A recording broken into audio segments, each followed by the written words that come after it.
How do you feel about clowns? For many people, myself included, the mere mention of a clown is enough to make them feel uneasy. Now, imagine opening your door to a clown carrying flowers, balloons, and a .38. That's the last thing Marlene Warren saw 31 years ago. One day she was living the American dream with her husband and son in Palm Beach County, and in an instant, everything changed. The story I'm about to share with you isn't the plot of a horror movie, even though it starts off like one, but rather one of jealousy, justice, and karma served cold.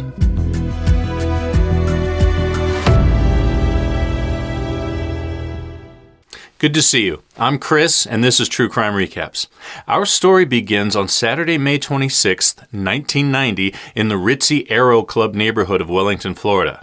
Around 10:51 a.m. that day, 40-year-old Marlene was at home sitting down to brunch with her 22-year-old son and a few friends when the bell rang. She opened the door to the most bizarre sight.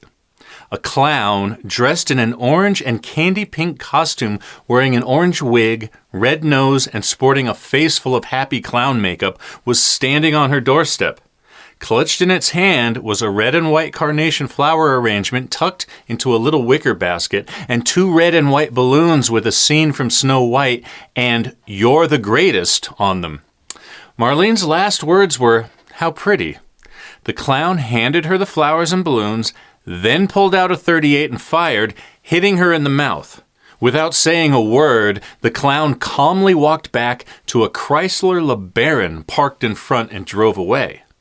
Later, her son told police, "I couldn't tell if it was a male or female dressed as a clown, but I did notice the person in the costume was tall and thin with dark brown eyes, wearing white gloves and black boots. If I had to guess, I'd say it was a man." Within hours, detectives had a suspect on their radar, but it wasn't a tall, thin man. It was a sort of tall, thin woman. 26-year-old, 5'7" Sheila Keen. She worked for Marlene's husband, Mike, as a repo agent. He owned a car dealership in West Palm Beach called Bargain Auto. According to an affidavit, only 2 hours after the horrifying scene at Marlene's house, the Palm Beach County Sheriff's Office got an anonymous tip from a woman caller telling them to question Sheila and Mike about it. When they reached out to Mike, he told them he had an alibi. At the same time the mysterious clown was handing his wife a fatal present, he was in a car with two other men on their way to Calder Racetrack. He said that he did not have an affair with Sheila, but it was true that people were saying they had a relationship. It's not every day that a clown just randomly fires on someone from their front doorstep, so the detectives thought they should do some research before approaching Sheila. First things first. Find more clues that would tell them where she'd been recently. The Publix grocery store, less than a mile from her apartment, remembered selling those exact flowers and balloons to a woman with long brown hair and brown eyes around 9:30 a.m. the morning of. She stuck out to them because she was wearing gloves, an unusual accessory in South Florida in May. The woman paid for the $15 flowers and balloons with a $100 bill. A costume shop in West Palm Beach said a woman fitting Sheila's description bought a clown costume with an orange wig and a red nose 2 days earlier on Thursday, May 24th. They remembered the customer because she seemed to be in a hurry and she made sure to ask for extra face paint so her real skin wouldn't show through. But when police showed them Sheila's picture later, neither of them could say without a doubt that she was the customer they were thinking of. Despite that, detectives were pretty sure Sheila was their psycho clown, but they still had one more person they wanted to talk to first. Her estranged husband, Richard.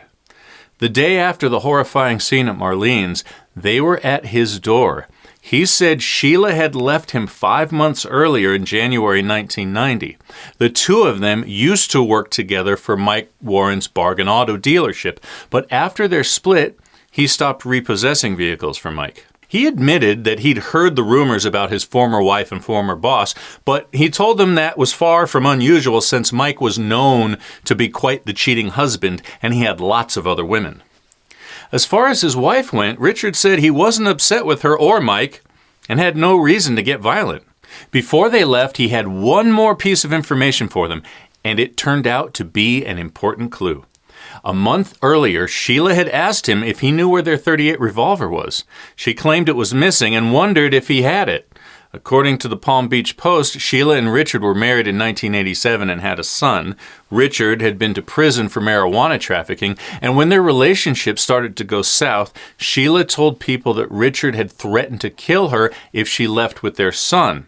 According to employees of Mike's, he was paying for her apartment. Richard passed away in 2016. When they questioned Sheila at home later that day in May 1990, she denied everything. She said she was just good friends with Mike Warren, but acknowledged that other people liked to speculate that the two of them were having a thing. She also said she never bought flowers, balloons, or any clown costume. By way of an alibi, she said she was on a job repossessing cars, so she couldn't have been at Marlene's. But she couldn't say exactly where she'd been or which cars she was looking to repo. The following day, investigators canvassed her neighbors to find out what they knew. Two people said they'd seen Mike Warren at Sheila's apartment at all hours of the day and night, several times a week since January. They actually thought the two of them were married since he was there so often. And every time Mike was there, he was driving a different car. But they all had one thing in common: bargain auto rental bumper stickers. And then there was that white Chrysler LeBaron the clown had escaped in. That car had a bizarre back history too. A month before it was turned into a literal clown car, it was reported stolen on April 15, 1990. But how it was taken is a strange story. A couple had rented the car from a Payless auto rental in West Palm. When they tried to return it, the Payless was closed, so they looked into the phone book to try and find another location that might be open. That's when they came across a big display ad for A Bargain Auto Rentals. Apparently, the name Payless was also on the ad in big bold letters. Thinking it was probably the same company, or at least affiliated with Payless in some way, they called the number on the ad. That's when they were told to leave the car at the address on the ad and someone would process the return for them. They were suspicious about the process, but did as they were told and left it locked with the key in the visor. When they called back to make sure someone was taking care of the car, because, again, the whole thing seemed very suspect, the person on the phone acted like he didn't know what they were talking about, even though they believed they were talking to the same person who told them where to take the car in the first place. This whole thing was getting incredibly shady. And sure enough, when they got a hold of someone from Payless, their worst fears were confirmed. They'd been tricked and their rental car was stolen. Witnesses later said the man on the phone was Mike Warren. The LeBaron was found on May 30th, 1990, abandoned in the parking lot of a local Winn-Dixie grocery store. Inside were brown hairs, orange wig fibers, and a brown paper grocery bag from Publix. Now keep in mind, this was before the advancements in DNA technology we have today, so they couldn't use it to prove the connection to Sheila at the time, but despite that, the detectives on the case knew they were on the right track. They believed Mike and Sheila had a lot of reasons to want Marlene gone, and their affair was just one of them. With his wife out of the way, Mike got $53,359.37 in a life insurance payout, full ownership of the car dealership and rental agency, their lavish home, and rental properties they shared. He told detectives that his relationship with his wife was a good one, but her family had a different story. They said she'd been threatening to divorce him after catching him cheating more than once. And his employees said he always swore he'd never get a divorce because his wife would get half his assets, according to the Bristol Herald-Courier. According to Oxygen.com, an attorney made a statement to police about a conversation he claimed to have had with Mike. Apparently, he asked what the ramifications would be if a husband executed his wife on her estate. The lawyer told him that if this hypothetical husband had a hypothetical friend who did it and they couldn't tie it to the husband, he'd get away with it. The lawyer also told police that he said to Mike if someone wore a clown suit, they would get away with it also because no one would be able to identify the features of the person committing the crime. But despite all the circumstantial evidence they had 30-something years ago, the prosecution didn't think it was enough to make their case, and Sheila wasn't charged. As the lead investigator told the Palm Beach Post, just because you can point the finger doesn't mean you've got enough to convict them. But this story is far from over.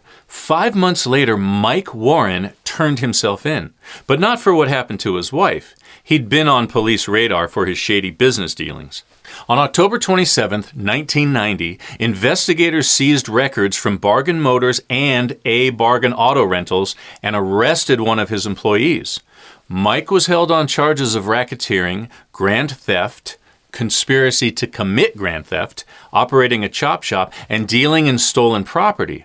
Basically, he was accused of stealing cars to collect on insurance claims, according to the Sun-Sentinel.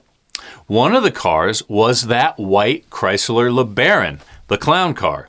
Supposedly, Mike had stolen it from Payless as payback for a lawsuit they filed against him. And if you're thinking that the lawsuit was over the fake ad he ran in the Yellow Pages using their name, you'd be right. Here's how incredibly shady this guy was. According to the Sun-Sentinel, he sold a woman a brown Ford LTD, then stole it from her driveway and put it back into his own inventory, then tried to sell it again to her sister a month later. He was convicted in 1994 and spent nearly 4 years behind bars. In 2002, a few years after he was released, he married Sheila in Las Vegas, and they moved to a luxurious 4,100 square foot French Tudor-style mansion on a lake in Abingdon, Virginia. For the next 12 years, the couple played house while his former wife's case got colder and colder.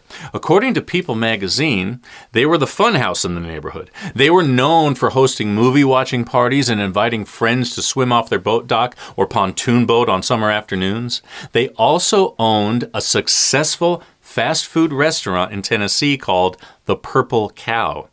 In 2018, detectives stopped by to find out if their employees knew anything about the clown case. And they hit pay dirt. One employee said her former roommate had told her about a strange conversation she had with Sheila one night. According to the Bristol Herald Courier, Sheila had been drunk and talking. According to this person, she, quote, used to repo cars for Mike, but they couldn't be together because of his wife. Sheila said that she had picked out a clown outfit and shot his wife, then drove off. She said that Mike was her alibi. They wanted to get married, but had to wait for the attention on the case to die down. Another employee gave them a picture of Sheila at the restaurant dressed like a clown around Halloween. And yet another employee said that when he first started working at the Purple Cow, he saw pictures of Sheila in a clown costume. Or rather, he saw Debbie Warren in a clown costume because that's the name she started going by, according to SWVA Today.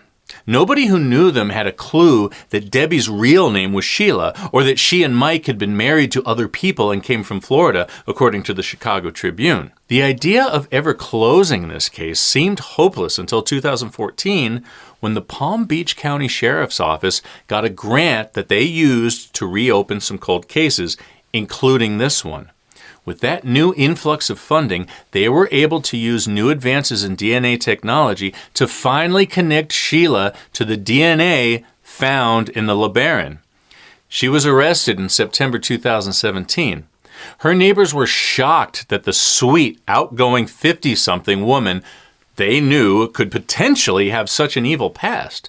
She'd escaped prison for almost 3 decades, but as the prosecutor said, sometimes justice can be delayed, but justice eventually arrives. In this case, it arrived just as the two of them were returning from a road trip to visit her mother in Vermont. But only Sheila was arrested. Mike refused to answer questions, and he hasn't been charged. Former employees of his describe him as short-tempered and say the two of them seemed like good people, but horrible employers. Another former employee added that she got a bad vibe from Mike, according to SWVA Today. Justice does take its sweet time, though, especially in this case. Sheila went to prison in October 2017 to await trial, but as of right now, she's still waiting to plead her case to a jury, and she's been held behind bars for the last 4 years without bond. Prosecutors are going for the ultimate penalty in this case: lethal injection. Right now, her trial is scheduled for September 2021. I'd love to know what you think of this case. If you think Sheila is guilty, do you think she acted alone, or should the police be taking a closer look at her husband, Mike? If you're interested in the outcome of the case and you like getting all the crime in half the time, it would mean so much to us if you'd give this a like and subscribe so you never miss an episode. Amy and I are here on Wednesday with 2 recaps for you, and we'd love to see you there. Until next time, take care.